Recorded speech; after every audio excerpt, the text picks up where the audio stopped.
Father, we come before you this Sabbath afternoon in the name of Christ. We thank you, merciful Savior, for your goodness and your mercy. Now as we get into a concluding study, we ask, Lord, that this work of the gospel that you've been doing at this convocation might not close with this manifestation of power that marked its opening. So we pray, merciful Savior, that we might be brought into a closer contact with thee. Open our hearts that we might receive and help us not sleep, considering we just had a meal. I pray, Lord, that we might strain every nerve to keep ourselves awake and to listen to the messages that you would convey to your people. We thank you, Lord, for all this in Christ's name. Amen. Amen.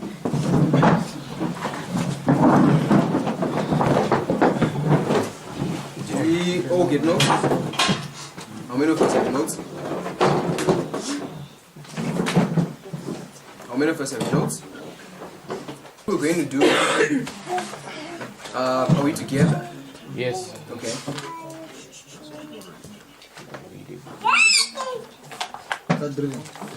Yeah, there's so much activity. Okay. What we're going to do is we're going to build on what we've been emphasizing for the past 2 weeks, right? What I've been presenting on. Remember the structure, right? Babylon is fallen. Yeah. Is fallen. Yeah. What did we say that's an emphasis of? When you see the expression in Revelation 18, Babylon is fallen, is fallen. Pardon? But what prophetic truth did we say it teaches? The fact that it's mentioned twice. The fact that it says Babylon is fallen twice. Babylon fell twice. Fell twice in this. I feel like there's just a whole lot of activity. People we're not together. Don't know. Because if other issues with transferring notes can take time, we can leave them so that we progress. Because I don't want us to. You might as well move the gadgets around. Sorry.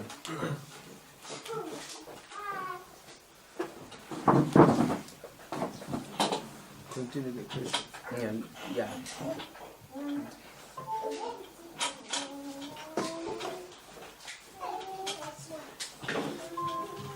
Okay, what did we say it teaches? Babylon is fallen, it's mentioned twice. What did we say it's emphasizing? Divine Babylon fell twice. Yes, it fell twice. And as a student of prophecy, what are you supposed to do when you see that expression?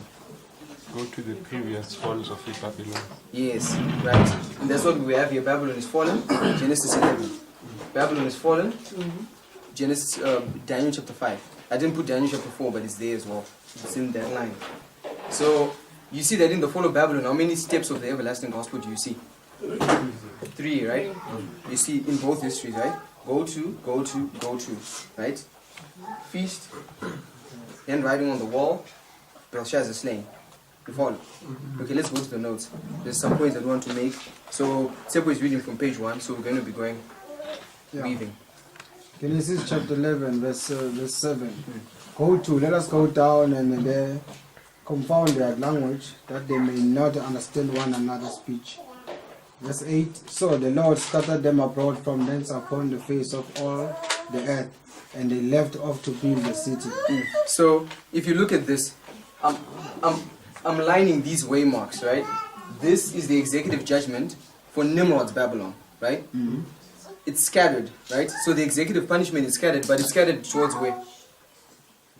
All the face of the earth, right? And I'm lining this up with the close of human probation. Do we see? Yes. Now read the next quotation. It's scattered abroad the face of all the earth. Angels are holding the four winds, represented as an angry horse seeking to break loose and rush over the face of the whole earth, bearing destruction and death in its path. Selected messages, book 3, page 409. Okay, so what happens at the close of human probation in terms of the four winds? They're loosed, and that angry horse runs over the face of what? The whole earth. So the loosening of the four winds identifies the scattering a worldwide executive judgment, right? Okay, read Because we have this expression, the face of the whole earth, which is an expression that you find in Genesis for the fall of Nimrod's Babylon. We see that, right? And here they're trying to set up a one world government, weren't they? Yeah. Yes, because that was church and state, right? It was supposed to be a universal empire. But the Lord restrains at work, right? They left up to build the city. That's what Genesis says. We follow? Okay. Next quotation, Tino, Ezekiel 5:10, next verse.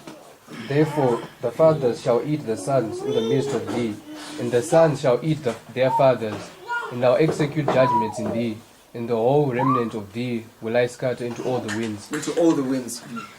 Nimrod is scattered, isn't he? But he says what? Upon the face of all the earth. Angels are holding the four winds represented as an angel was seeking to what? To rush over what? The whole earth. And here, but now we're told that there's a scattering in Ezekiel towards what? All the winds. How many? How much is all the winds? 4 winds, because there are 4 cardinal points, right? All the winds. So you can show that you can line up Nimrod's fall at the close of human probation. Right? We follow. Okay. Let's go to Psalm 69:23. We're looking at Belshazzar. Okay, it says, let their eyes be darkened, that they see not, and make their loins continually to shake. Pour out thine indignation upon them, and let thy watchful anger take hold of them. Wrathful anger take hold of them. Who in the Bible had their loins loosed? Belshazzar. And here it's being, this punishment is being identified as God's what? Indignation, right? So when Belshazzar is slain here, this is God's what? Indignation, right? So one thing we want to see is in the fall of Babylon, you see that when Babylon falls, there's a scattering, right? But in another fall of Babylon, it's not identified as a scattering for Belshazzar. It's identified as the what? The indignation. And what's the symbol of Belshazzar's punishment? That many tekel you fasten, what does it equate to? It's 20 gerahs, right? That's what it means, right? Many. Let's just do a quick calculation. How much is a many? Pardon? In the Bible? 20 gerahs. 20 gerahs, right? Okay. These are biblical things that you find in the sanctuary. But if it's a many, it means it's a doubling of what? 20. So what do we do? Yes. Is it 20 or 25? Is it 20 or 25? Yeah, because I'm just taking the answers that I'm giving. I'm not so sure. Where was 25? Actually, not even 25, 50. 50. Okay. So basically what we would do is that okay, what we can do is this. Let's skip that for now. We'll do this. Many tekel you fasten is equal to 126 shekels, right? Which is synonymous to 2520 gerahs if you do the calculations. So yes. So a shekel is 20 gerah. Yeah. Okay. So that's what the many tekel you fasten equates to when you convert it. It's 126 shekels, which is 2520 gerahs, right? That's what it is. So Belshazzar's punishment is symbolized by the number 2520. And his punishment is called the what? The indignation. We see that. But in Nimrod it's called the what? The scattering. So when you use the rule of triple application, for Nebuchadnezzar, he's punished how many times? 7 times. So when you're going to study in the Bible, you're going to see the expression 7 times. That 7 times is identified as a scattering. It's also identified as God's indignation. If you do a study on that topic. So in the fall of Babylon, you're going to see that emphasis being placed on this punishment. You follow? Right? Now, let's go to the notes. Micah 7:9. Micah chapter 7, verse 9. I will bear the indignation of the Lord, because I have sinned against him, until he plead my cause, and execute judgment for me. He will bring me forth to the light, and I shall behold his righteousness. Verse 10. Then she that is mine enemy shall see it, and shame shall cover her, which said unto me, Where is the Lord thy God? Mine eyes shall behold her, Now shall she be trodden down as the mire of the streets. Do you see this? Micah, when you read the story of Micah, Michael is identifying the punishment that came upon God's people. Right? He's identifying that when God punished Judah and Israel, he put them under indignation. Right? When you look at the studies like Isaiah chapter 10, he says the Assyrian was the indignation, the rod of God's indignation. But he's saying, yes, I've been under the indignation of the Lord, but now when this indignation is over, mine enemy shall also be trodden down. We follow? So the punishment of Babylon, because God's people were under indignation in Babylon, weren't they? So, because if you look at Zechariah chapter 1, it says, Zechariah, the prophet says, how long is the prophet of the angel? How long is the angel, right? The angel identifies that God's people were under a 70-year indignation. And God's people went into captivity for how long? For 70 years. So the end of that 70 years, the Lord then says, I will now tread down who's been treading you down. Because with what measure you meet it shall be what? Yes, you will lead into captivity shall what? Go into captivity. At Belshazzar, taking God's people captive. Yes, it's identified in Micah. Now the Lord is now going to tread him underfoot. You follow? So the fall of Babylon is identified as a treading down. That's why I have treading down here. Babylon is now being trodden underfoot. You're going to see that how it lines up with the close of human probation. So you see that the scattering, the indignation, the 7 times is the treading down. When you bring all those together. Right? Next passage, Sister Kupio. Yeah. Jeremiah 25:13. Yes. 50:13. Jeremiah 50:13. Yeah. Because of the wrath of the Lord, it shall not be inhabited, Babylon. but it shall be wholly desolate. Everyone that goeth by Babylon shall be astonished and hissed at all her plagues. Yes. So when Babylon falls, it's called the wrath of what? The wrath of the Lord. So you're seeing that here, when Nebuchadnezzar is being punished, because Jeremiah is talking about the punishment of Nebuchadnezzar, of Belshazzar, sorry. It's being called as the wrath of the Lord. You see that? Yeah. But it's also being called the plagues. Do you see that? The fall of Babylon is plagues. That's what the Bible is identifying. It is the wrath of the Lord. So that's why I have your plagues trading down 25-20 gerahs. Right? If you're going to bring Nebuchadnezzar's line as well, it'll be, the plagues will be brought 7 times. Because Babylon fell in the time of Nebuchadnezzar. We follow? Yeah. Yes. We follow the logic, right? We're just lining up these characteristics, which are all going to match the close of human probation. Because this lines up with the Babylon falls perfectly at the close of probation, and we're going to see that. So the fall of Babylon in the close of probation has been typified by the 2 falls of Babylon. That's why I have these characteristics here, right? Jeremiah 51:63. I think Sister Kupio can read that as well for one train of thought. And it shall be when thou hast made an end of reading this book, that thou shalt bind a stone to it, and cast it into the midst of Euphrates. And thou shalt say, Thus shall Babylon sink, and shall not rise from the evil that I will bring upon her, and they shall be weary. Thus far are the words of Jeremiah. So we see that the fall of Babylon is symbolized by taking a stone and casting it into the river Euphrates. We see that.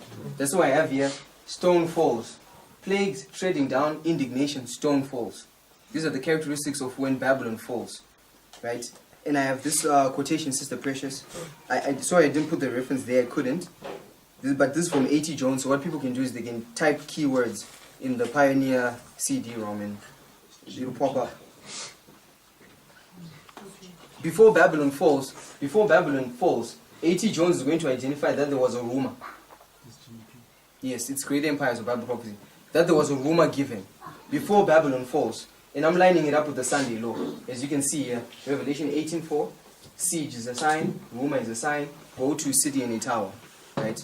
So there was a rumor that was given before Babylon falls. So please read. This local, merely incidental and seemingly trivial occurrence caused the delay of the whole army of Media and Persia for a whole year. Yet there was a matter of deep importance wrapped up in this delay, and even in the delay continuing from one year to another. God's people were in Babylon, and they must know when its fall would be, that they might save themselves. 60 years before this, the Lord had said, My people, go ye out of the midst of her, and deliver ye every man his soul from the fierce anger of the Lord. Then too, he gave them the sign by which they should know when her destruction was at hand. At lest your hearts faint, and ye fear for the rumor that shall be heard in the land. A rumor shall both come 1 year, and after that in another year shall come a rumor, and violence in the land, ruler against ruler. Thus when Cyrus started out in the spring of 539 BC, Babylon heard the rumor, and made all ready. But Cyrus stopped and stayed all summer, through the fall and all winter. Then when spring came again he started, and again a rumor was heard in Babylon, followed swiftly by violence in the land, and ruler against ruler. And that is why he stayed there at the river so long. God was over it all. He had said that 2 rumors a year apart should reach Babylon. That is, people should certainly know when to go out of the midst of her, and deliver every man his soul from the fierce anger of the Lord. Do you see what A.T. Jones is saying? It's GP 40 paragraph 1. GP? GEP 40 paragraph 1. GP 40 paragraph 1 for reference. Great Empires of Bible Prophecy 40 paragraph 1. Do you see what A.T. Jones is saying? He says there's a rumor that came, and that rumor was a what? A sign. It was a sign. You can show that the rumor in the Bible is a sign. This is the first study that we did when we looked at 2 Kings 18 and 19, remember? Right? So there's a rumor that was given, and that rumor was given so that God's people that were in Babylon could what? Could come out of her. You see that? Come out of her, my people. Right? So there's a sign connected with the people coming out of Babylon. Right? Right at the time where you have the handwriting on the wall for Belshazzar. But that coming out of Babylon precedes Babylon's executive judgment, which is what you're going to see for the Sunday law, that there's going to be a call out of Babylon before the plagues. We see that? Before the plagues, there will be a call out of Babylon. Are we all seeing it? We see the logic. Okay. Next one, but no, Milton, then weave. Isaiah 37:7. Behold, I will send a blast upon you, and he shall hear a rumor and return to his own land. And I will cause him to fall by the sword in his own land. So Rabshakeh returned and found the king of Assyria warring against Libnah, for he had heard that he was departed from Lachish. Sennacherib, king of Assyria, departed and went and returned and dwelt at Nineveh. And it came to pass, as he was worshipping in the house of Nisroch, his god, that Adramelech and Shareza, his son, smote him with sword, and they escaped into the land of Armenia and Esarhaddon, and his son reigned in his stead. Do you see what we remember? We covered this, right? This is Isaiah gives a prophecy that the Lord. What was Sennacherib doing at that time to Jerusalem? Besieging. He was besieging. What was Cyrus doing to Babylon when the rumor is given? There's a siege, right? So I'm saying there's a siege at the Sunday law. And Sennacherib is besieging Jerusalem. But then the Lord sends a rumor. And what does Sennacherib do because of that rumor? He unexpectedly withdraws. We see that? Unexpectedly withdraws. The rumor, and then he goes back. And he does what? He returns where? He returns to his land. His own land. We see that? Yes. So the rumor at the Sunday law is a sign. And when you shall see Jerusalem compassed with armies, you and we're going to get there. But there's a rumor that's given, which is identical with what we're identifying about Babylon here. Right? And then Sennacherib returns into his own land. But who kills him? His sons. And how many sons? His 2 sons, right? Which is key for what we want to look at. Right? And Sennacherib is the king of which, where does he go back to? What's his land? Assyria, and Assyria is the king of the what? The north. So Sennacherib is the papacy, right? He's the king of the north. But his sons kill him. Right? We did a study when we showed that his sons kill him at the close of probation. Right? Let's go to the next one. Okay. Let's do something. Let's skip Daniel 11:25. We're going to come back there because it will spoil.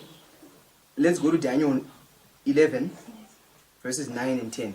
Then we'll come back to 25. So go to page 3. Daniel 11, 9 and 10.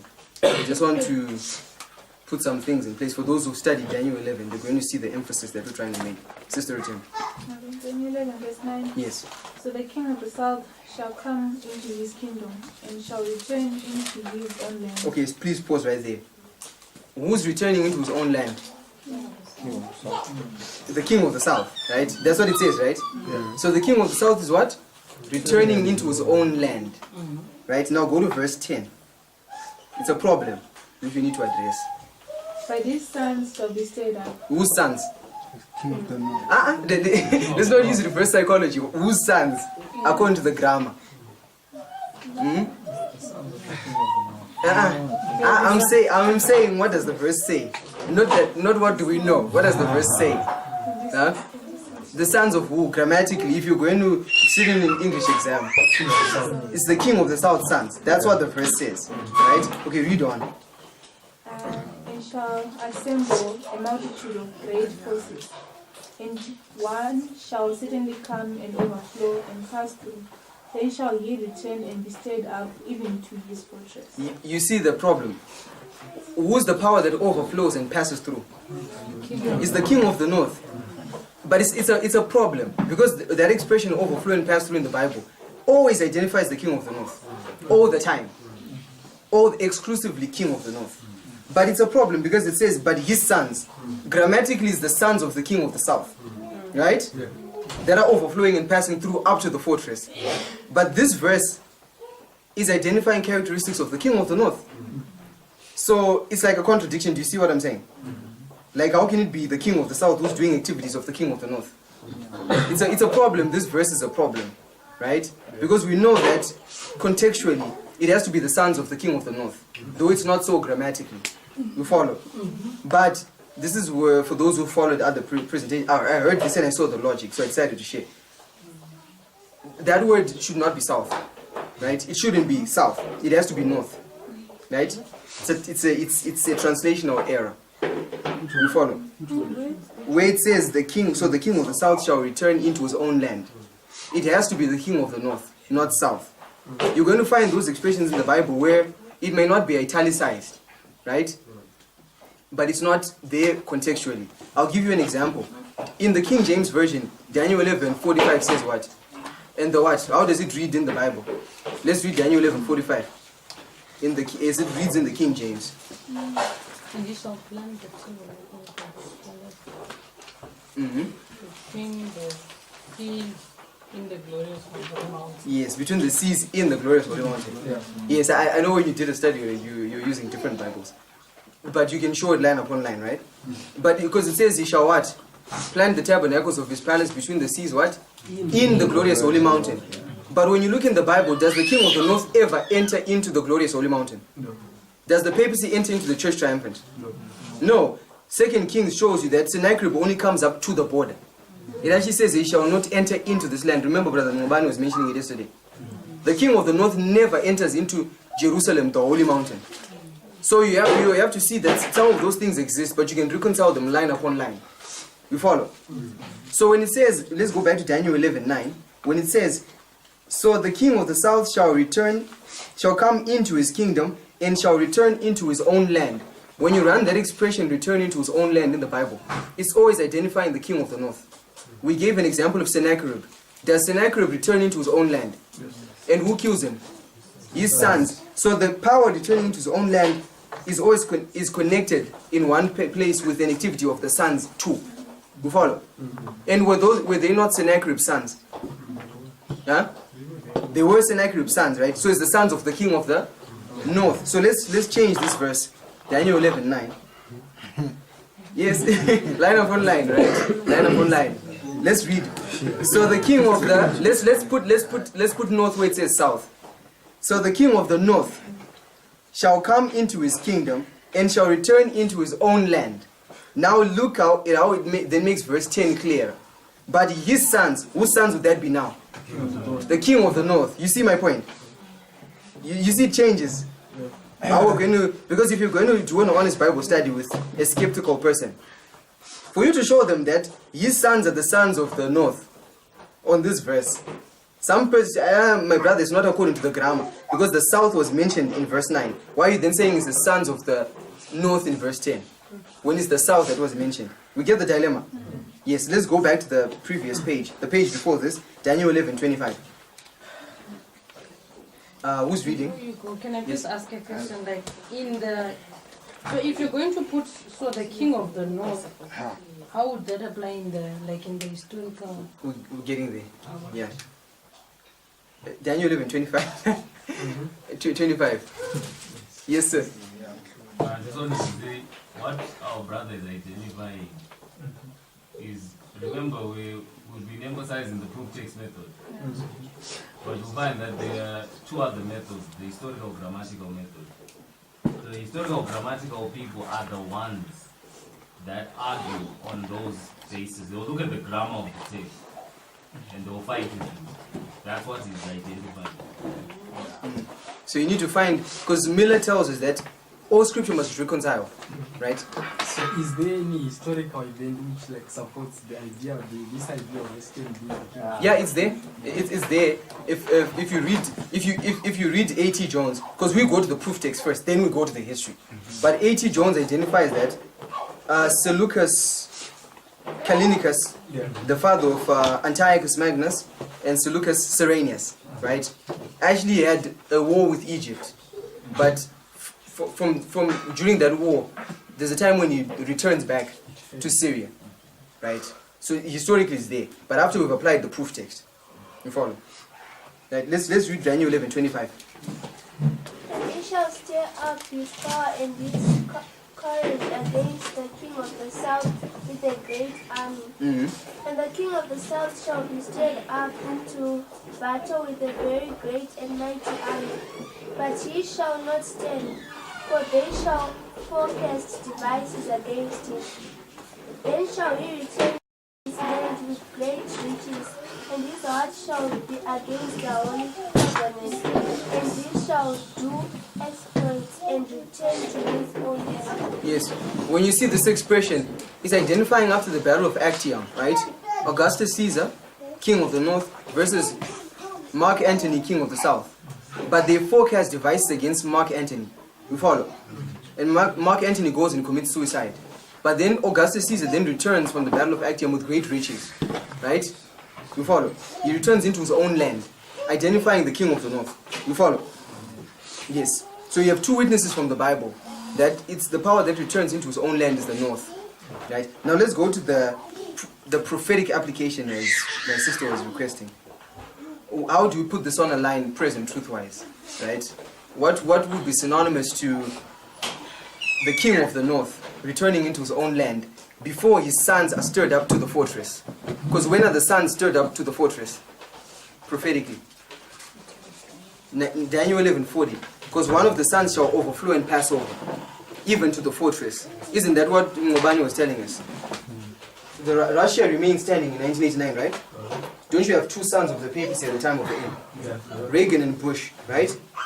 But before the sons do an activity, do you not see their father returning into his own land? The papacy. Yeah. Where do you see that in history?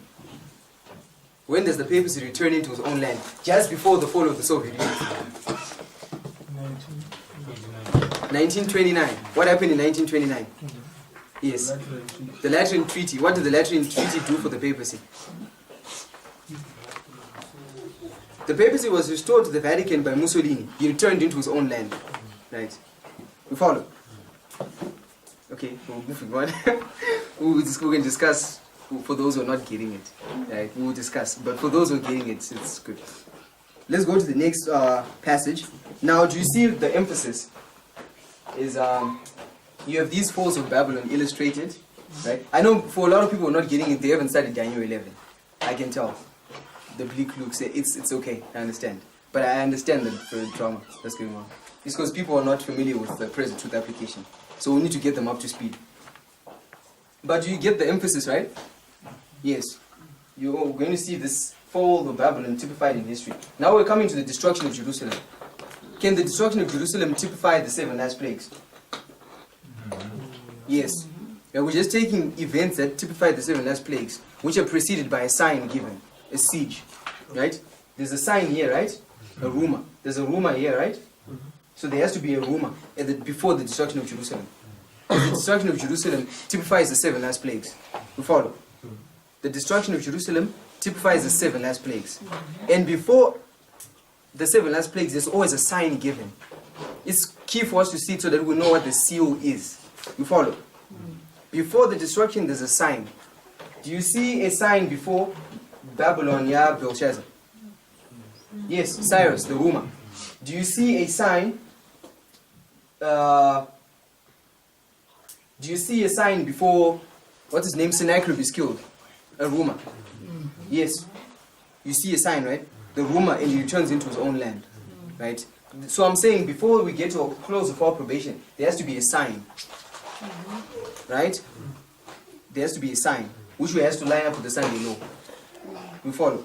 Because all these signs are marked where you have the Sunday law. Because here, Sennacherib withdraws.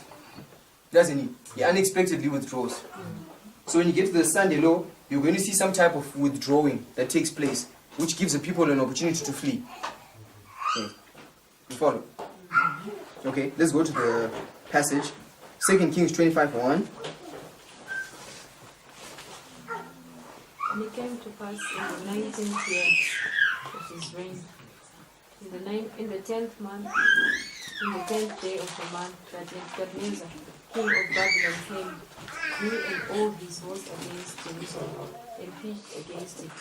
And they built forts against it round about. 25 verse 2. And the city was besieged unto the 11th year of King Zedekiah. 25 verse 9. And he burnt the house of the Lord, and the king's house, and all the houses of Jerusalem, and every great man's house burnt he with fire. So, this is the destruction of Jerusalem under who? Nebuchadnezzar, which were lining up with the close of probation. But before this, Jerusalem had been besieged. Do you follow? There's a siege before the destruction, which is correct with the prophetic narrative of all the lines we've been looking at. A siege, a rumor before destruction. So when we come into the line of the destruction of Jerusalem, we see a siege before a destruction. Do we see that? Or is everyone else with me? A siege, a sign before a destruction. Sign before destruction. Right? In all these lines. So here the siege is going to be defined for us as a sign. Because Nebuchadnezzar besieges, then he destroys. You follow? So the siege is a sign. Let's go to Ezekiel 4:2. Who's reading? Eve. Ezekiel 4:2. And let's siege against it. And build a fort against it, and cast a mount against it. Set the king also against it, and set batterings, rams against it round about. 4:3. Moreover, take thou unto thee an iron pan, and set it for a wall of iron between thee and the city.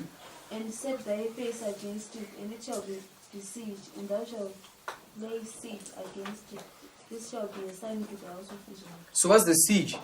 It's a sign, right? Did Sennacherib besiege Jerusalem? And he heard a rumor, and he unexpectedly fled. It was a sign, wasn't it? Yes. So there's a sign before destruction. Siege before destruction. Sign before destruction, or rumor before destruction. Right? So we're saying here Nebuchadnezzar besieges, then Jerusalem is destroyed. We follow? Okay, let's read on. Read the boldface for this one. Okay, read the whole thing. It's long. Okay, okay, read the boldface. Read the boldface. Read the bold. After the Romans. Yes. After the Romans, under Celsius, had surrounded the city, they unexpectedly abandoned the siege. You see that? This is before the destruction of Jerusalem. Celsius comes and he besieges, but he unexpectedly does what? Withdraws. Did Sennacherib do it? But did Celsius return? No. Oh, Titus returned, right? We're going to read in the next boldface. We'll go there. The next boldface. The promised sign had been given to the waiting Christians, and now an opportunity was offered for all who were to obey the Savior's warning. Okay. Yes. Do we see this? The promised sign, the withdrawal of Celsius from Jerusalem was a sign. We see that. The siege by Celsius was a sign. For the what Christians? The waiting Christians, they'd been tarrying. It marks the end of their tarrying. We follow. So there's a tarrying that's ending when the armies suddenly withdraw. But they're going to come back under Titus to destroy. And Titus destroys in AD 70, the destruction of Jerusalem. And we're going to show that the destruction of Jerusalem is a type of the 7 last plagues. We follow? Yes. Go to Luke 20:120. Next reader. And when ye shall see Jerusalem compassed with armies, they know that the desolation thereof is nigh. Then let them which are in Judea flee to the mountains, and let them which are in the midst of it depart out. And let not them that are in the countries enter therein, for these be the days of vengeance, that all things which are written may be fulfilled. But woe unto them that are with child, and to them that give suck in those days, for there shall be great distress in the land, and wrath upon this people. And they shall fall by the edge of the sword, and shall be led away captive into all nations, and Jerusalem shall be trodden down of the Gentiles, until the times of the Gentiles be fulfilled. We see that Christ is identifying that there's going to be a sign that's given for the Christians when the armies of Rome withdraw. Right? They withdraw. It's not saying that when you get to the Sunday law, Rome is going to go away. The Sunday law is going to be a sign, right, for those 11th hour workers to come out of Babylon. But the purpose is going to persecute, because one thing that you can show is that from when Cestius came and besieged Jerusalem to when Titus came back to destroy Jerusalem, how many days were they? 1260. 1260 days. What's the number 1260 a symbol of? Wilderness. It's a persecution. Jerusalem shall be trodden underfoot until the times of the Gentiles be fulfilled. At another level, right? You follow? But I'm saying that in this history, even before the close of human probation, you're going to see papal activity of persecution. But then when you get to the destruction of Jerusalem, it's the 7 last plagues. You follow? You follow? Yes, so the destruction of Jerusalem in and of itself is the treading down. Do you see that? Have we been marking a treading down at the close of probation? Have we been? Wasn't Nebuchadnezzar, wasn't Belshazzar trodden down? Yes. And wasn't it the wrath? But the destruction of Jerusalem is identified as the day of vengeance. And it says it's the wrath of God. Right? And it's the treading down. So you see that they are similar. You see that? The characteristics are the same. I know I played around with the treading down in case anyone caught it here. Just a simple connection, yes, which at least clicked for me is, yeah, as the destruction of Jerusalem, the temple was destroyed. Yes. In each destruction of Jerusalem, the temple was destroyed. So the destruction of Jerusalem marked the end of temple services. And when the temple services end at a prophetic level, it's at the close of human probation. You see that? Does Christ still minister in the sanctuary at the close of probation? No, there's ending of temple services. So it's there, you see that, right? Yes. Now let's go to Leviticus 26:34. Next read. No, 21. Oh, 21, yes. So they'll read with 34 as well. 34 and 35. Leviticus 26:21. And Yes. ye shall walk contrary unto me, and will not hearken unto me. I will bring 7 times more plagues upon you, according to your sins. 34. Then shall the land enjoy her Sabbaths, as long as it lieth desolate. And ye be in your enemy's land, even then shall the land rest, and enjoy her Sabbath. 35. As long as it lieth desolate, it shall rest, because it did not rest in your Sabbaths, when you dwelt upon it. Do you see that? The destruction of Jerusalem under Zedekiah is identified as the Lord bringing 7 times more plagues. We see that? 7 times more plagues. So you see that 7 times is there in prophetic history. The 7 times is the subject of Bible prophecy. So the Lord is going to bring 7 times more plagues at the close of probation. But this is the destruction of Jerusalem. Therefore, this showing us that the destruction of Jerusalem typifies this close of human probation. And then it says, then shall the land have rest. Does the land rest in this history after the close of after the 7 last plagues? The land rests for 1,000 years. You see that, right? So it's there, right? Daniel 9:27. This is talking about the destruction of Jerusalem again. It's going to give us other characteristics. And ye shall confirm the covenant with many for 1 week. And in the midst of the week ye shall cause the sacrifice and oblation to cease. And for the overspreading of abominations ye shall make it desolate, even until the consummation. And that determined shall be poured upon the desolate, Desolator. Yeah, in the marginal reading, that word desolate means desolator. So there's a consummation decreed at the close of probation. And the Lord is going to pour out something upon the desolator. You see that? Because here the papacy do a work of desolation from the Sunday Lord to the close of probation. And when it's accomplished, that desolation, what is the Lord going to do to the papacy? He's going to pour out desolations. With what measure you give, it shall be given back. So the Lord is going to pour out. Is there anything poured out at the close of probation? The 7 last plagues are poured out from the vials. We see that, right? Yes. Isaiah 61:3. So this is the consummation determined. Consumption decreed. 63:1. Isaiah 63:1.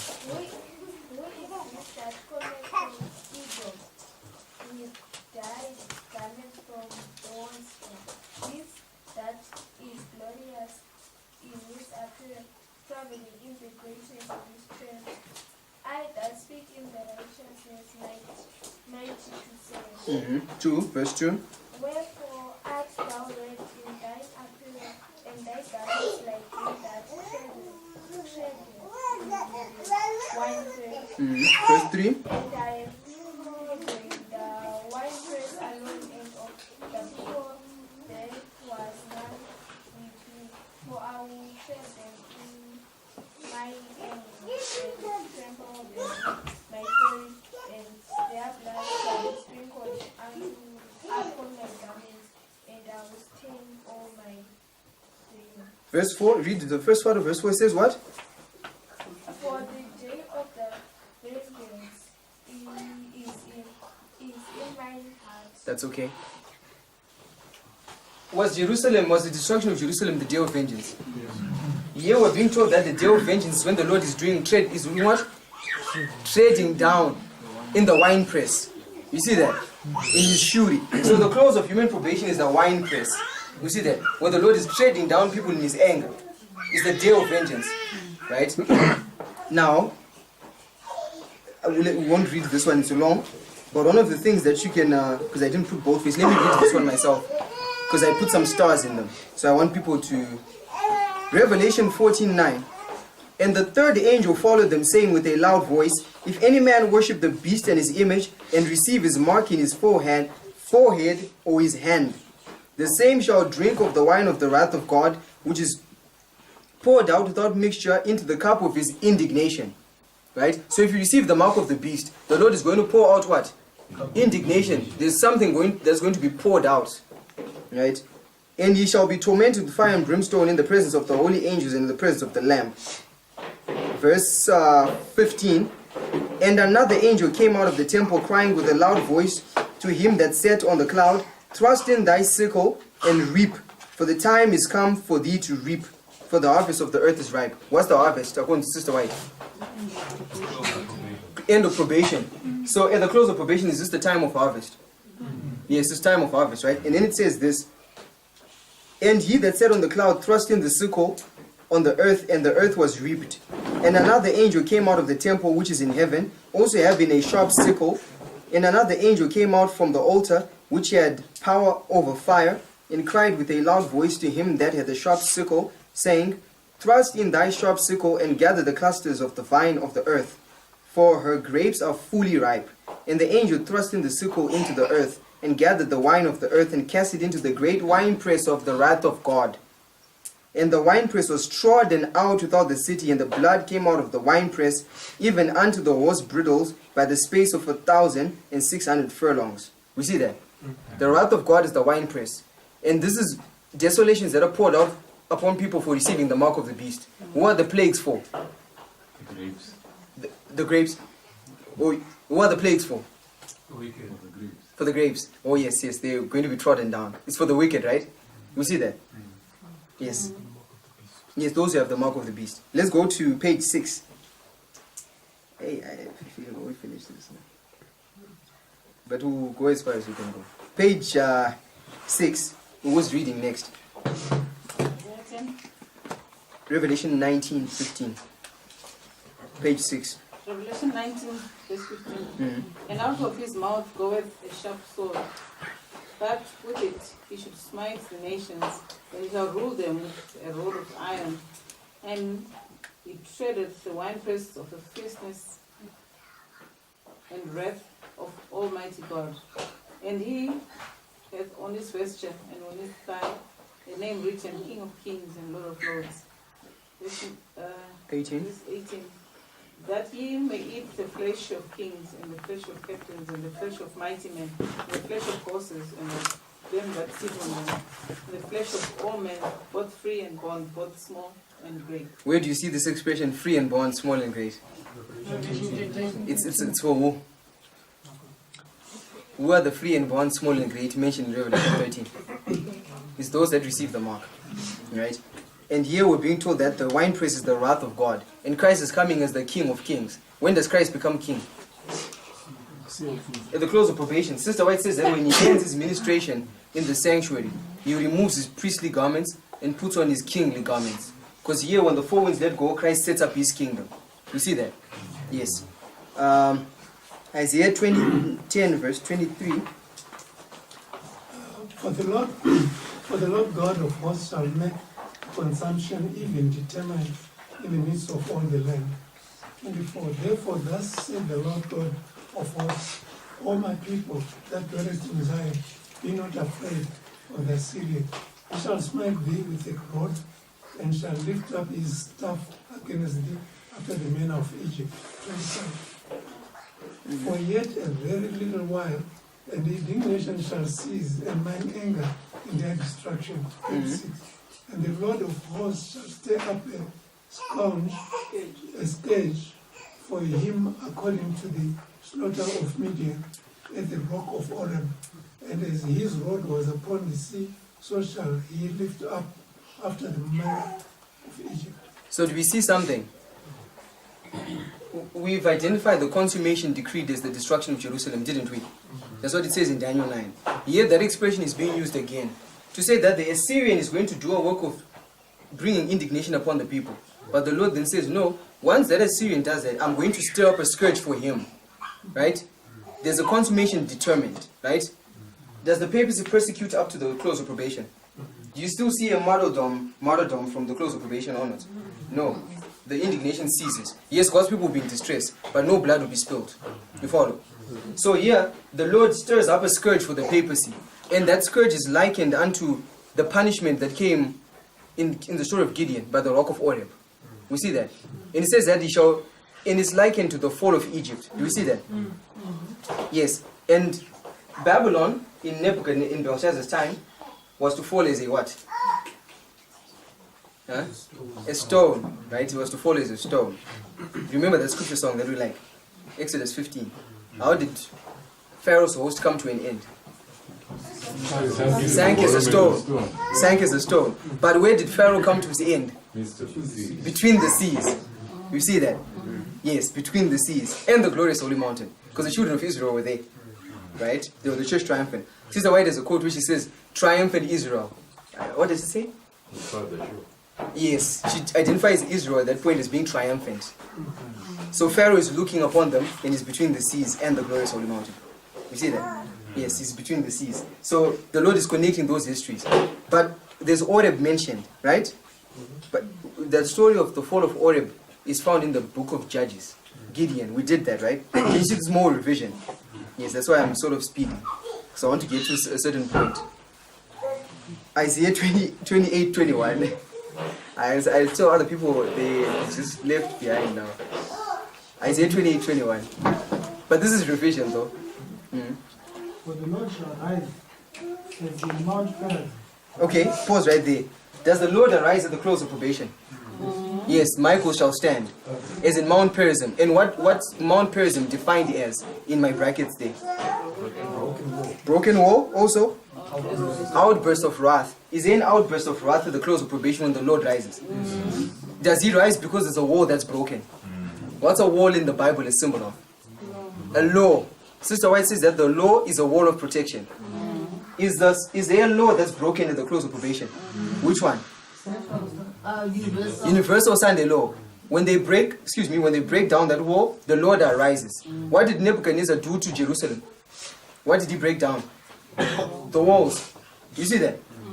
Yes, the Lord arises because there's walls that are broken to bring an outburst of wrath. The four winds are let loose. Right? Read on. Ye shall be wroth as in the valley of Gibeon. And what does Gibeon mean? Cup. Is there anything to do with the cup at the close of probation when the Lord is wroth? The cup of his indignation. And the cup of iniquity of the world is full. Right? Yes? That he may do his work, his strange work, and bring to pass his act, his strange act. Now therefore, be ye not mockers, lest your bands be made strong. For I have heard from the Lord God of hosts. In what? The consumption. Even determined upon the whole earth. You see that consumption determined or decreed again, lining up with the close of human probation. You see that these histories are connected. Next one. Judges 7:25. Oreb. We were told about Oreb. Now we're tracing Oreb as students of prophecy. We want to look at Oreb. And they took two princes of the Midianites, Oreb and Zeb, and they slew Oreb upon the rock Oreb, and Zeb they slew at the winepress of Zeb, and pursued Midian, and brought the heads of Oreb and Zeb to Gideon on the other side of Jordan. You see that? Gideon represents the church triumphant, the thresher. Remember we did Gideon. And Gideon takes two princes, Oreb and Zeb. And one is killed by the rock of Oreb, and the other by the winepress. Is this the winepress? When the kingdom of modern Babylon is coming to an end. Yes, the Tower of Babel falls. They're confounded. Right? Nebuchadnezzar and Belshazzar's kingdom is destroyed. It's there. Psalm 83, verse 2. Sorry, can you just repeat what you just said right now? Okay, when you look at the story of Gideon's torch, right? When you study the story of Gideon, Gideon represents the church triumphant. Right? Remember when you looked at the stone in Daniel chapter 2. And Gideon means cut off, it means thresher. Yes, a loaf of bread. Yes, a loaf of bread, which is the barley, right? But Gideon represents those who go through the time of trouble. Gideon's army. Right? And he does the work of threshing the heathen. Because his ministry corresponds to his name. And are the heathen threshed in this issue of the close of probation? Yes, because when you look at Habakkuk chapter 3, it says that the work of threshing is done in indignation. You see that? Is this the indignation? Yes. So Gideon is now bringing this kingdom, these two princes, right, to an end. And Oreb means, what does Oreb mean? Raven. And Zeb means wolf pack, right? And wolves move in packs, right? But wolves are wild dogs, aren't they? They're dogs, right? And who are the dogs in the Bible? The 10 kings. And who's the raven in the Bible? The papacy. Does the kingdom of the papacy begin to come to its end at the close of probation? Yes. They left off to build the tower. And that tower, Sister White identifies to have been a universal confederacy, but which was not accomplished when they were scattered. And when you get to the close of probation, the 10 kings are going to realize that the papacy has been playing them. But their kingdom is going to begin to come to an end. I believe the next quotation will make it clear as well. Psalm 83. Psalm 83, verse 2. For all thine enemies make a tumult, and they that hate thee have lifted up their head. Who's the head? The papers. Under one head, right? The papal power. They have taken crafty counsel against thy people, and consulted against thy heathen ones. Verse 11. Make their nobles like Oreb and like Zeb, yea, all their princes as Ziba, day of sacrifice, and Zalmunna. Verse 15. So persecute them with thy tempest, Which means a strong wind. with thy storm. A tempest is a strong wind. Is there a strong wind that begins to persecute people at the close of probation? The four winds are let loose. Right? And when you see the enemies that are being identified in Psalm 83, when you list the nations that are mentioned there, how many are they? There are 10, and it's likened to the story of Gideon. When Gideon kills the princes of Midian, Oreb and Zeb, also Zalmunna and Ziba. And Ziba means day of sacrifice. What's the day of sacrifice? It's the day of the Lord, if you read in Zephaniah. And the day of the Lord is the close of probation. Right? Okay. Go to the next one. Revelation 17:16. We're getting to where we want to get to. And the 10 horns which thou sawest upon the beast, these shall go to the war, and shall make her desolate and naked, and shall eat her flesh and burn her with fire. So do you see this? The 10 ones, the 10 kings, the dragon, right? They shall hate the whore, and they shall eat her flesh and burn her with fire. Do you see that? But how long are the 10 kings to rule the papacy for? 1 hour. When does that 1 hour end? When does it end? At the close of human probation, right? Yes. The 11th hour workers are called 1 hour laborers. Because when you get to the close of probation, are there any 11th hour workers that are alive? No. Right? Only the 140,000 are left. You follow? So the 10 kings, when you get to the close of probation, this is Sennacherib's children, isn't it? They hate him and they kill him, isn't it? They assassinate him. You follow? You follow?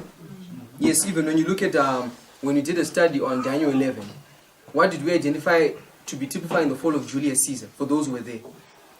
What was the prince on his own behalf to do? Make the reproach to cease. Julius Caesar, we saw that Julius Caesar is the Caesar who did what? In history. In terms of calendars, what did he do? He changed times and laws. He introduced the Julian calendar. In which year?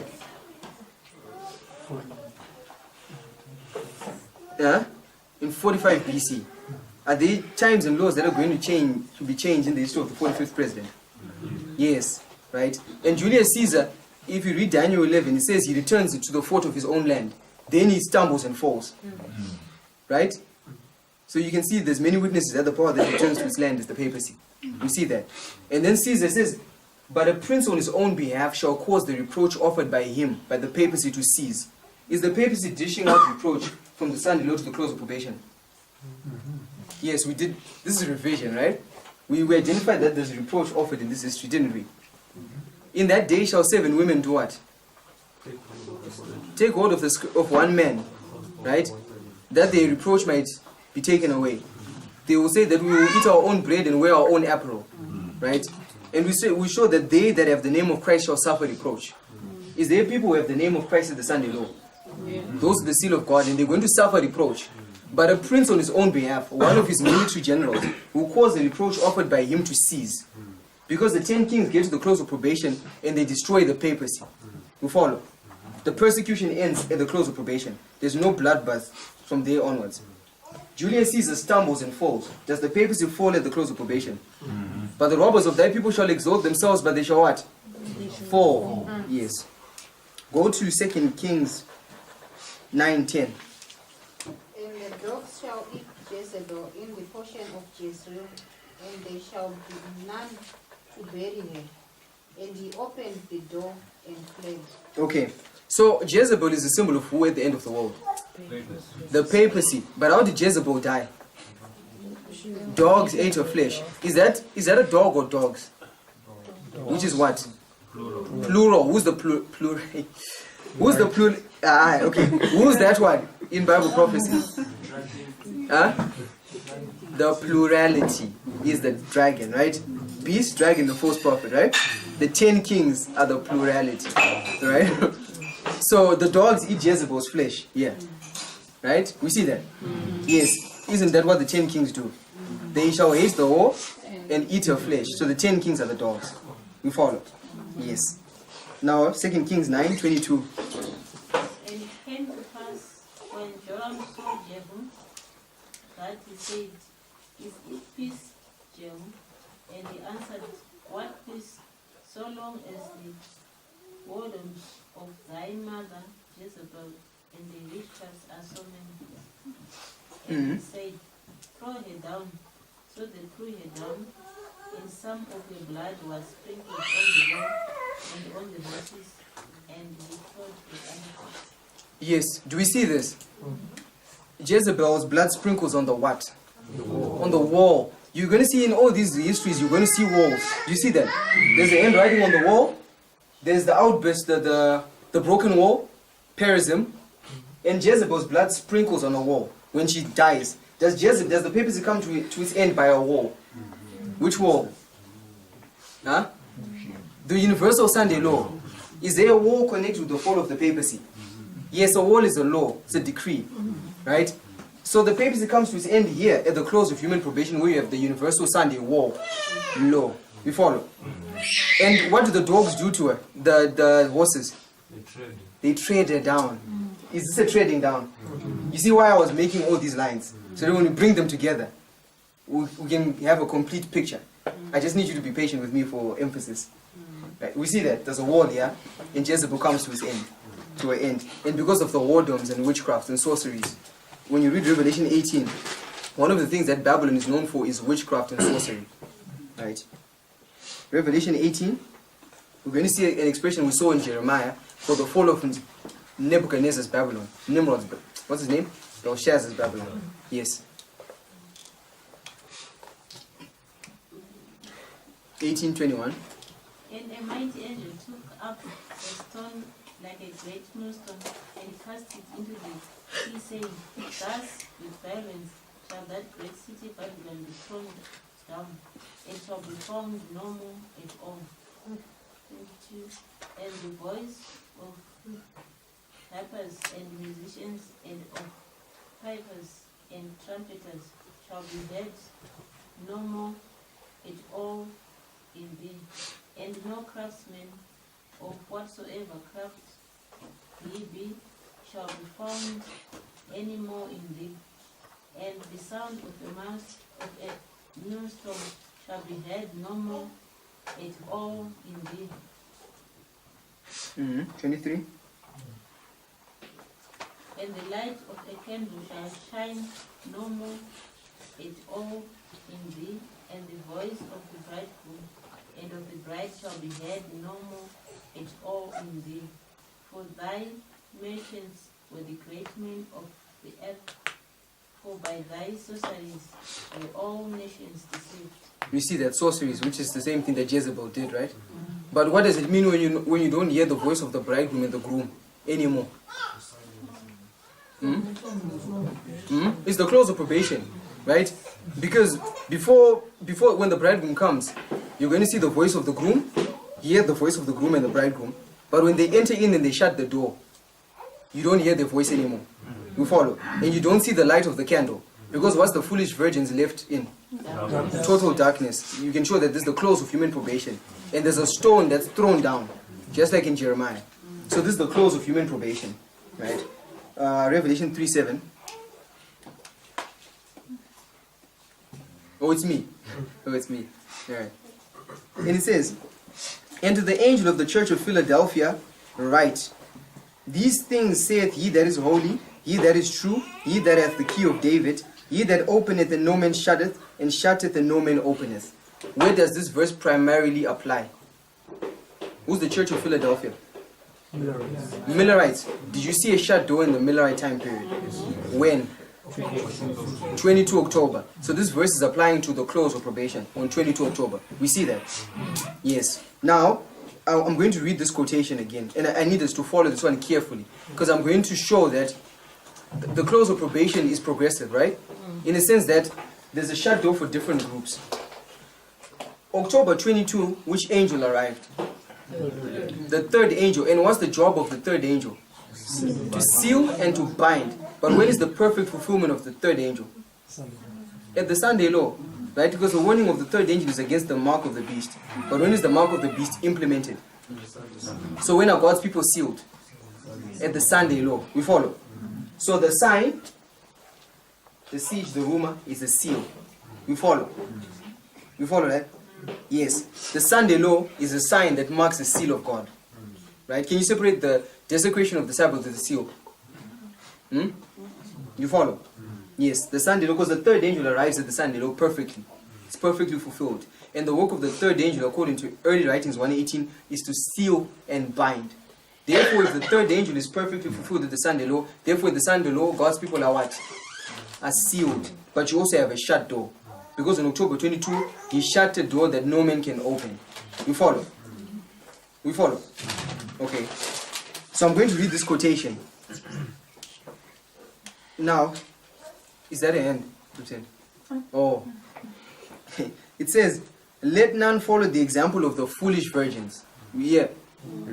And think that it will be safe to wait until the crisis comes before gaining a preparation of character to stand in that time. It will be, this quotation is messed up. I always use this my one. I got it from a funny source. So, I don't know if someone can pull it up quickly. Just type, let none follow the example of the foolish virgins. I don't want to misread it.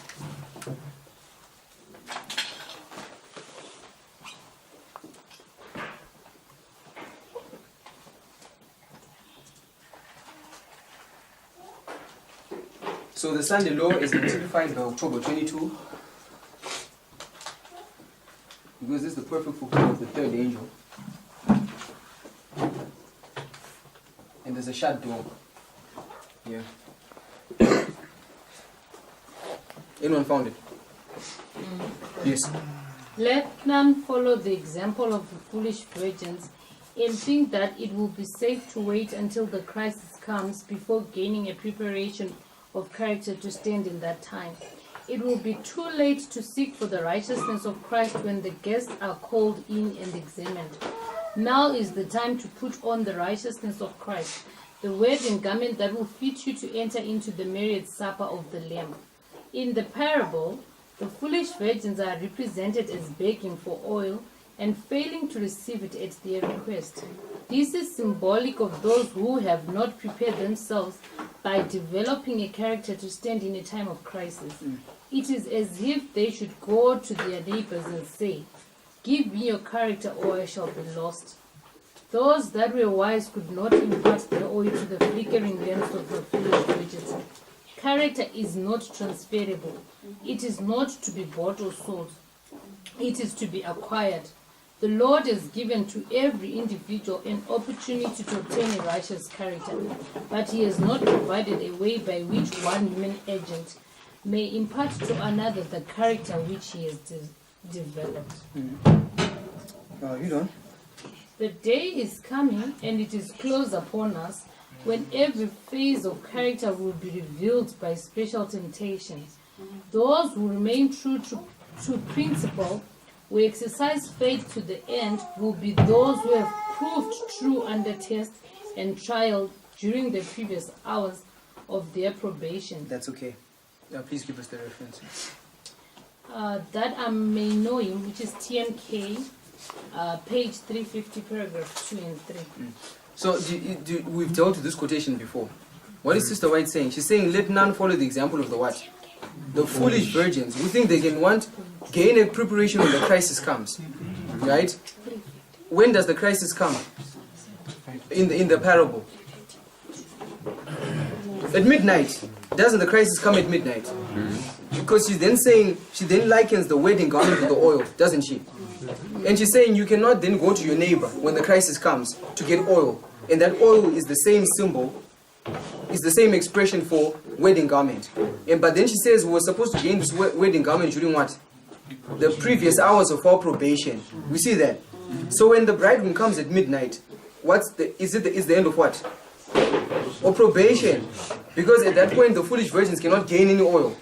You see that? And then she says, it will be too late to gain that righteousness when the guests are called in and examined. People don't like to read that quotation. But if we're going to exclusively say that because on October 22, the guests were called in and examined, right? Were the guests called in and examined on October 22? Huh? Does this man in the parable of the wedding garment relate to those who were called in to be examined on October 22? It does, right? That's what Sister White says in GC. And when she's using that quotation, she's saying that when the guests are called in and examined, it's the work of the investigative judgment. So people then take that context and use it all the way throughout the Bible. But in this context, when the guests are called in and examined, is probation still open? No, because they're supposed to obtain the garment when? During the previous hours of their probation. So if the wedding garment cannot be obtained when the crisis comes, and the crisis comes at midnight, therefore at midnight there's a what? A shut door. So midnight has been typified by October 22. Do you follow? Because on October 22 there was a shut door. That's the illustration I wanted to make. You follow? Yes. So there's a shut door on October 22. So there's a shut door at midnight. Now when you look at the history of the priests, when they look at the history of this reform movement, we have these waymarks, right? We have 1989, time of the end, right? Arrival of the first angel. 9/11, arrival of which angel? Second angel, empowerment of the first. Then midnight, right? July 21, when Samuel Snow gave his message at Boston. Then you have the midnight cry, August 15, Exeter. Then you have the Sunday law. You see that? Then you have the close of probation. So we've seen from this quotation that at midnight there is a what? A shut door. But it's a shut door for the priests, shut door for the Levites, shut door for the 11th hour workers. We follow? We follow that dynamic. So there's a shut door at midnight. So there's some characteristics that we just want to go to page 8. So let me read. I will read. Matthew 25:6.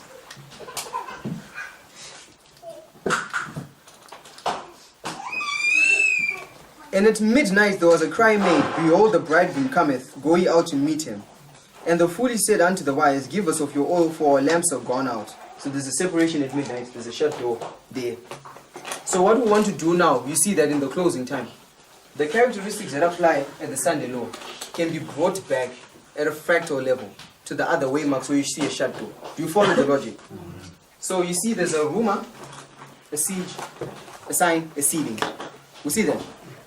So, because God's things men are ever the same. The door shuts for the 11th hour workers here, so there's a sign for them, a sealing for them. The door shuts for the Levites here, so there's a sign for them, a sealing. But the door shuts for the priests at midnight. So therefore you have the sign and the what? The sealing. So when are the priests sealed? At midnight. At midnight, we follow. If you bring it back at a fractal level. Because God's dealings with men are ever the same. If he shuts the door on October 22, the characteristics that are there here are there. We follow? Yes. Let's skip what it says Ezekiel 41. Yeah, it was going to be nice, but let's skip it. Just go to, okay, let me read it. In the 5 and 20th year of our captivity, in the beginning of the year, in the 10th day of the month, in the 14th year of the same, in the 14th year after the city was smitten, in the self-same day the hand of the Lord was upon me and brought me thither. In the visions of God brought he me into the land of Israel, and set me up on a very high mountain, by which was as the frame of a city on the south. And he brought me thither, and behold, there was a man whose appearance was as the appearance of brass, with a line of flask in his hand, and a measuring reed, and he stood by the gate. Now, Ezekiel here tells us, we're not going to do the chronology, but Ezekiel tells that he sees this man on the 10th day at the beginning of the year, right? When you do the study, you can show that the Hebrew calendar has got two starting points. There's what you call a spring calendar and a religious calendar, right? There's a civil calendar and a religious calendar. The religious calendar begins in Nisan, which is April for us, right? But the civil calendar begins in Tishri, which is October. At one level, we follow. The civil calendar begins in Tishri, which is October. So contextually, this is the 10th day of the 7th month. Because October 22 was the 7th month for the Millerites. Because it says on the 10th day at the beginning of the year. You follow? But you need to be able to determine the beginning of which year. Civil year or religious year. I'm not going to show that, but I'm just saying in passing. But you see a man holding a measuring reed. Do you see a man holding a measuring reed at the close of, on October 22? Yes. Revelation 11, which says, I'm almost done. It says, And there was given me a reed like unto a rod, and the angel stood, saying, Rise and measure the temple of God, and the altar and them that worship therein. Right? October 22, John is given a measuring reed, and is told to measure the temple. Right? How long did Millerite history span for? 46 years, right? So how long did it take for Herod to build the temple? 46 years. So when John is measuring the temple, he's measuring the 46 years from 1798 to October 22. So this is the same man, John, and this angel in Ezekiel 14, Ezekiel 40 are the same. So Ezekiel 40 is October 22. In Ezekiel 40 is the last date given in the book of Ezekiel. We follow. The 10th day of the 7th month is the last date given in Ezekiel. But what's the first date we're given in Ezekiel? What's the first date we're given in Ezekiel? 5th day of the 4th month, which is what? Midnight. So when you look at the character of Christ, he illustrates the what? End with the beginning. Therefore, midnight is October 22 at one level. You follow? Right? That's 3 points. Yes. Before you conclude, we'll have to stop you now. Okay. For this reason, Sister White says that we regard jealously the borders of the Sabbath. Oh yeah. Okay. So we want to sing a song. We pray to close the Sabbath, and then our brother wraps up. Is that okay? Yes, so he stops now, we sing a song, we close the Sabbath, and then he finishes off. Okay. So it will only be like 10 minutes wrapping up. I don't want to leave the convocation without finishing. Sorry.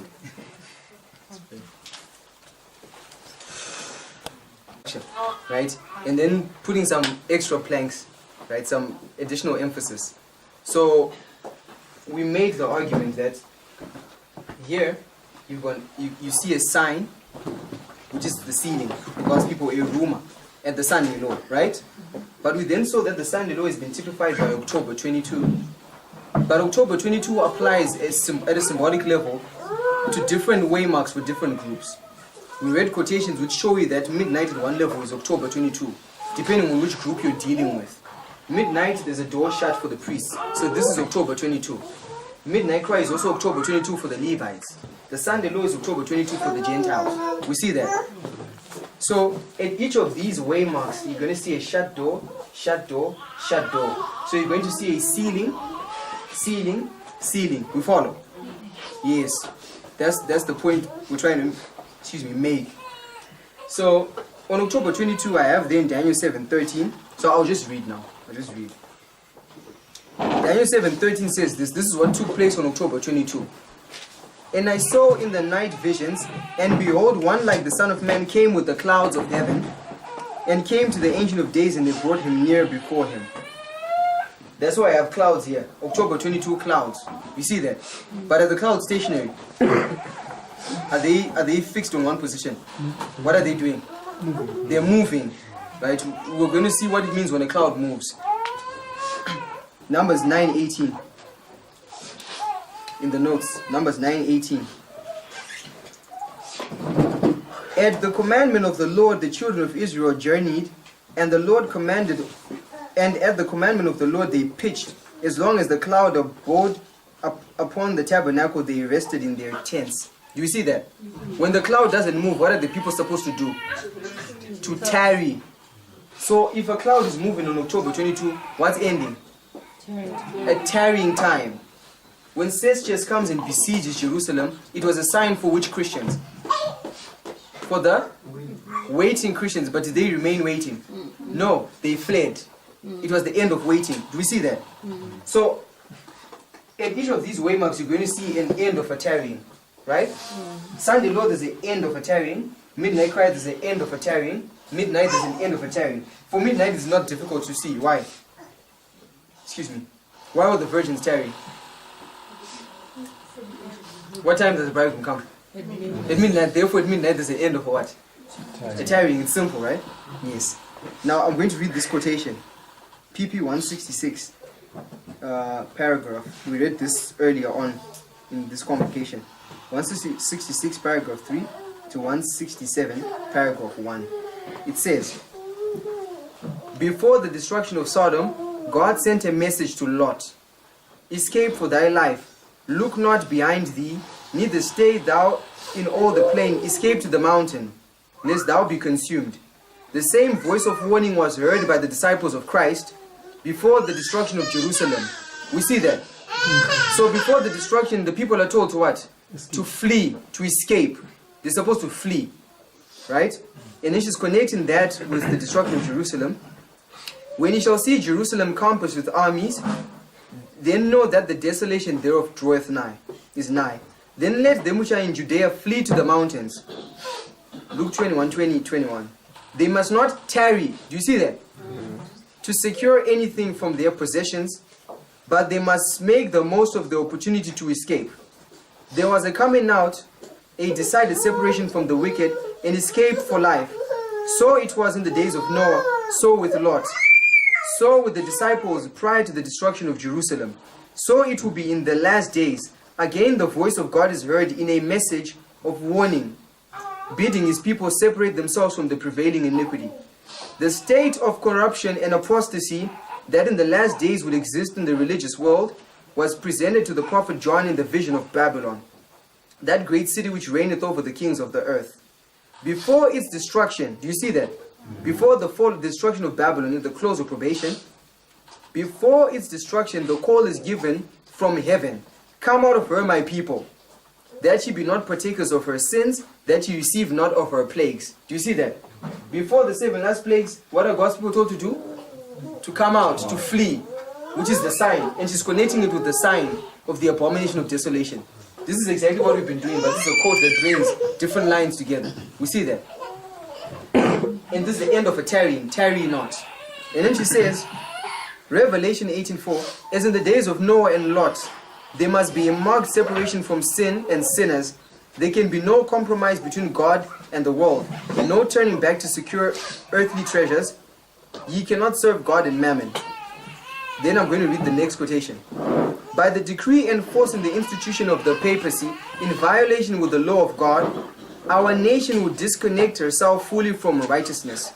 When Protestantism shall stretch her hand across the gulf to grasp the hand of the Roman power, when she shall reach over the abyss to clasp hands with spiritualism, when under the influence of the threefold union, our nation shall repudiate every principle of its constitution as a Protestant and Republican government, and shall make, my quotation is mixed up again, propagation of papal falsehood and delusion. Okay, I'm skipping to the part where it says, as the approach of the Roman armies was a sign to the disciples, so the impending destruction, as the approach of the Roman armies was a sign to the disciples of the impending destruction of Jerusalem, so may this apostasy be a sign to us that the limit of God's forbearance is reached, and that the measure of our nation's iniquity is full. Do you see what she's doing? She's connecting the sign of Celsius with what? The Sunday law, right? You see that? She's connecting it here, the siege of Jerusalem with the Sunday law, where you see the tarry not, right? We follow. Right? 2 Kings 9:3.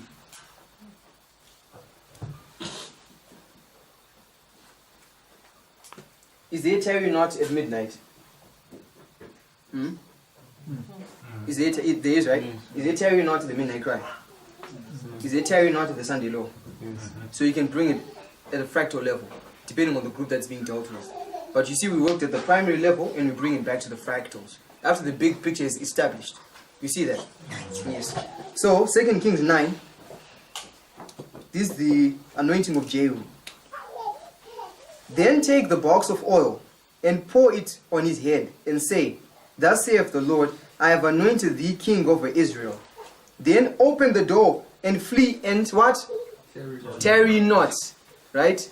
October 22 is there, door open. And what does the opening of a door symbolize? Change of dispensation. Open the door, tarry not and flee. Right? At the destruction of Jerusalem, was there fleeing? Yes, you and Judea flee. So we are saying that when Jehu is anointed, and Jehu is a symbol of the 45th president, Donald Trump, when he's anointed to do a certain work, we're saying that it's at midnight. You follow? There's reasons why we're saying it's at midnight because of the context. It's not at the Sunday law. This is when he begins his work of scourging apostate Israel. So I'm saying one of the things that's going to mark the sign that seals the priests, that we have to recognize, is some type of power given to Trump at midnight. It's connected with the sealing of the priests. We follow. The anointing of Jehu.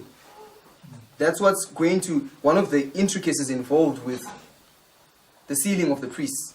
That's our sign, part of our sign. It's a very big sign, but that's part of it. We follow.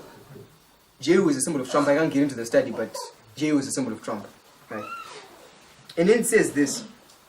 So Jehu is to be anointed, but look at this. For the whole house of Ahab shall perish, and I'll cut off from Ahab him that pisseth against the wall. What's the wall a symbol of? Law. The law. So Jehu is anointed to scourge people that are doing what? That are pissing against the wall. Is the wall the constitution? Yes, it's the constitution, right? Because for the papacy for Jezebel to die by the wall of Jezreel, there has to be a universal Sunday law. But the universal Sunday law is when a nation speaks, isn't it? But the speaking of a nation is an action of what? Legislative and judicial, which has to do with the constitution. You follow? Yes. So we're saying that there's a work that Trump is going to begin to do, that is anointed to do at midnight. And that work is connected with some type of constitutional amendment. Because the United States has been pissing against the wall, as they would put it. You follow? Jehu is going to bring a reform at midnight. and he's going to argue that the United States has been pissing against the Constitution, and we need to sort it out, right? Now let's read on. The crisis is now upon us. The battle is to be waged between the Bible of Christianity and of human tradition. The Christianity of the Bible is not the Christianity of what? Ishmael, I don't know what's happening with these notes. Okay, let's skip that quotation. Go to page 10. We're almost done. Jehu, when you look at the characteristics of Jehu, what was he known for? What did he not let go of? Did he do a good reform? No. Yes, no. Yes, no. In what way was his reform bad? Self-motivation. Self-motivation. He clung to the sins of who? Jeroboam. And what's Jeroboam known for? He said for image of the beast. Right? And when you look at the Christian right, his brother Ngobani has been identifying.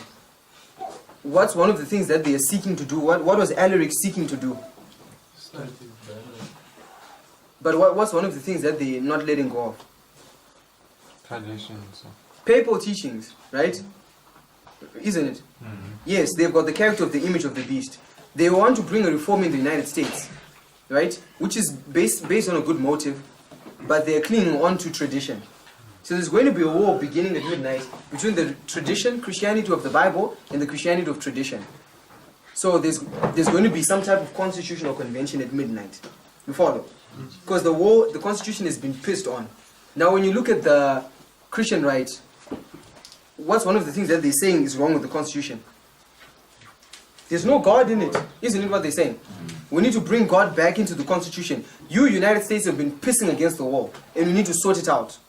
And that's why Jehu is anointed at midnight to begin that work of amending the constitution, which is something that we as priests have to recognize. There is to be a constitutional convention in the United States, which is a sign for us.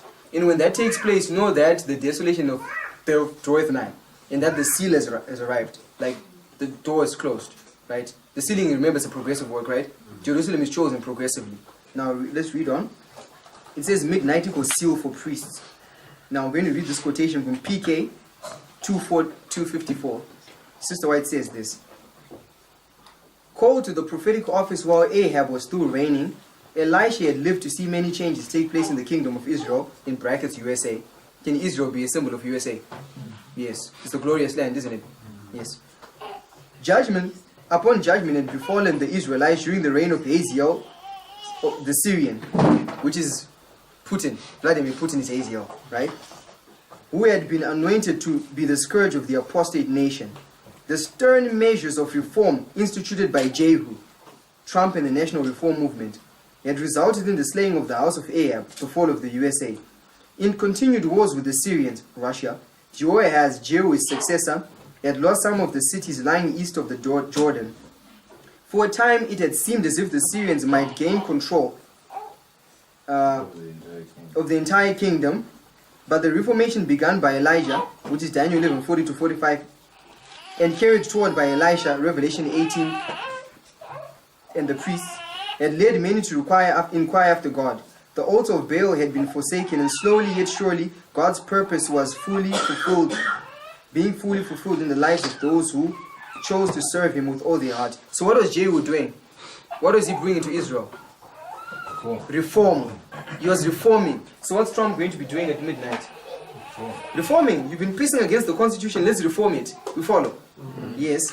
And then it says, then I have there Jehu equals Lincoln equals Trump. There's a reason why I put that there, and I'm going to read the excerpts there. It says, no public or united effort, however, was made to secure an amendment which should suitably express the religious sentiment of our nation until the year what?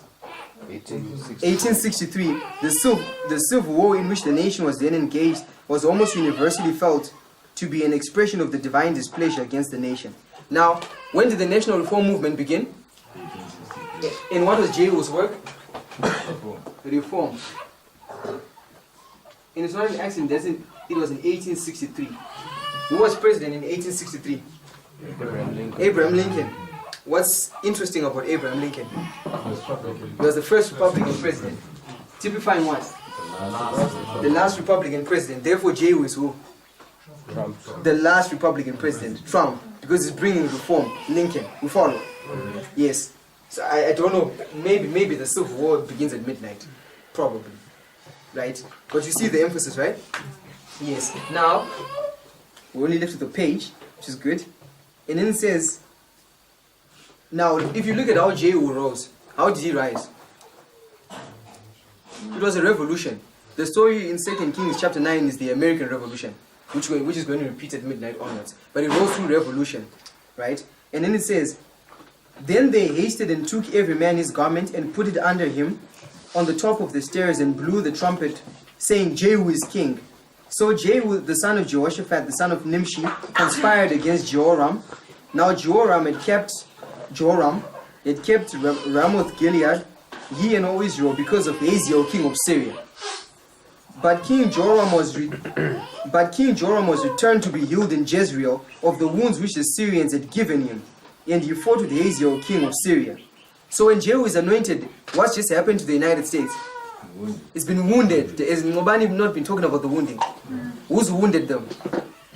Vladimir Putin has wounded them, right? At midnight. So you already see that the anointing of Jehu is closely connected with midnight, right? And it says, and Jehu said, if it be your minds, then let none go, nor escape out of the city. Go tell it to Jezreel. And they went one on horseback to meet him, and said, thus saith the king, is it peace? And Jehu said, what hast thou to do with peace? Turn thee behind me. And the watchmen told, saying, the messenger came to them, but he cometh not again. Then he went out a second on horseback, which came to them and said, thus saith the king, is it peace? Jehu answered, what hast thou to do with peace? Turn thee behind me. What's that? Doubling. You see that? Doubling. Can you mark the doubling at midnight? Yes. Right? And then it says, and Joram said, make ready, and his chariot was made ready. And Joram, king of Israel, and Ahaziah, king of Judah, went out, each in his chariot, and they went out against Jehu. So there's a civil war. Jehu, and he met him in the portion of Naboth the Jezreelite. Sort of Naboth, eh? And Joram turned his hands and fled, and said to Ahaziah, this is treachery. There is treachery. When you look at treachery, Brother Mobani, how do you define treachery? Basically, it's connected to the government. It's going against the nation's constitution. You see that? Yes. There is treachery or Ahaziah. Last page. And Ahab had 70 sons in Samaria. And Jehu wrote letters, decrees, and sent to Samaria unto the rulers of Jezreel, and to the elders, and to them that brought up Ahab's children, saying, so how many children of Ahab does Jehu kill? 70. Can you mark the number 70 in our line? Yes, the reign of terror. The Christian version of the reign of terror will return in the United States from the midnight cry to the Sunday law. The house of Ahab will fall, the United States, because it falls completely at the Sunday law. This is the same thing that Abimelech did. I won't read Abimelech. But Abimelech, for him to rise to power, how many sons of Gideon did he kill? 70 sons, right? And Abimelech was given 70 pieces of silver. All those things. Let's go to where it says 2 Kings 15:12. That's the last part. This was the word of the Lord which he spake unto Jehu, saying, that thy sons shall sit on the throne until the 4th generation, and so it shall come to pass. Now, when you look at Jehu, he ends which dynasty? The house of Ahab. But how did the house of Ahab begin? Who founded the house of Ahab? Omri. How did Omri found it? If that's correct. Yeah? Civil war. Yeah, it was built on civil war. But how many sons of Jehu sit on the throne? 4 sons. So you're going to show that when Jehu stands, the kingdom will be divided into 4 parts. Alexander the Great. Right? In closing. One of the things that this line is emphasizing is the intricacies connected with midnight. You see that? And what constitutes when God's people are sealed is some type of constitutional convention. Studies have been done on this, right? Some type of constitutional convention, the American Revolution repeating at midnight in the United States, which is an activity by the Christian right and Trump and all those things that are connected with it. Any closing remarks? If there's anything people are not getting, we can always discuss after. Nothing. Praise the Lord. Let's pray.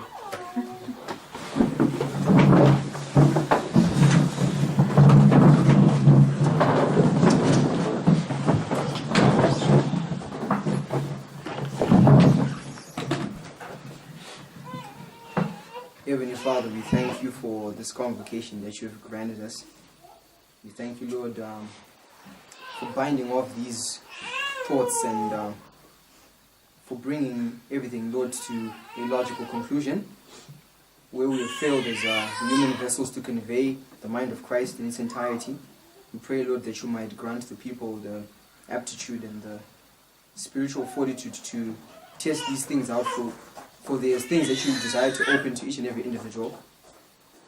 We thank you, Lord, for opening up the role of Donald Trump and the reform movement that's going to begin in the United States, which will eventually result in bloodshed and martyrdom, which we are not ready for. Lord, we pray that we might be found amongst the wise who recognize that sign at midnight. And even the implications of the things that happen at the prediction before midnight, when these things begin to take up steam. We pray, Lord, that you might guide each and every individual, lead them in their personal study. May we be consecrated by these truths, and when all is said and done, may all glory and honor return unto thee. In Christ's name, amen.